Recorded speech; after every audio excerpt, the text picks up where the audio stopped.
అన్న లాస్ట్ ఒకసారి ఆపండి మళ్ళీ ఫోటో తీసుకో. ఏవైతే స్టాఫ్ నర్స్ ఉద్యోగాలు 6,956 ఉద్యోగాలు రేవంత్ రెడ్డి గారు స్టాఫ్ నర్స్ ఉద్యోగాలు ఇవ్వడం జరిగింది. అలాగే వేల మంది నిరుద్యోగులకు ఆ భరోసానిస్తూ మేము సంవత్సరంలోపే 2 లక్షల ఉద్యోగాలు ఇస్తామని మాకు హామీ ఇవ్వడం జరిగింది.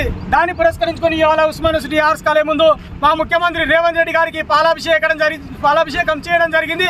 కేసీఆర్ ఇంట్లో ఉన్న తన కొడుకు బిడ్డ అల్లుడు ఆ అల్లుని వాళ్ళ భార్య కొడుకు కూడా ఉద్యోగాలు ఇచ్చి వాళ్ళ ఇంట్లో ఉద్యోగాలు ఇచ్చుకున్నాడు. కానీ తెలంగాణలో ఉన్న 20-30 లక్షల మంది నిరుద్యోగుల జీవితాల్లో మట్టి కొట్టి ఏ ఒక్క నిరుద్యోగులు కూడా సరైన న్యాయం చేయలేదు. ఎన్నో వేల మంది నిరుద్యోగుల ఆత్మహత్యలకు కారణమైండు.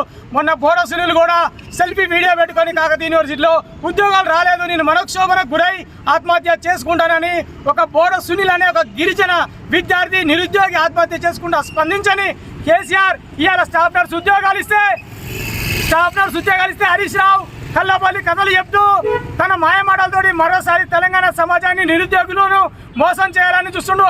ఖబర్దార్ బీఆర్ఎస్ అనే టీఆర్ఎస్ ముసుగులో ఉన్న టీఆర్ఎస్ కార్యకర్తలారా, టీఆర్ఎస్ నాయకులారా, మీకు ఇక్కడి నుంచే హెచ్చరిక జారీ చేస్తున్న రేవంత్ రెడ్డి నాయకత్వాన్ని మీరు సపోర్ట్ చేయండి.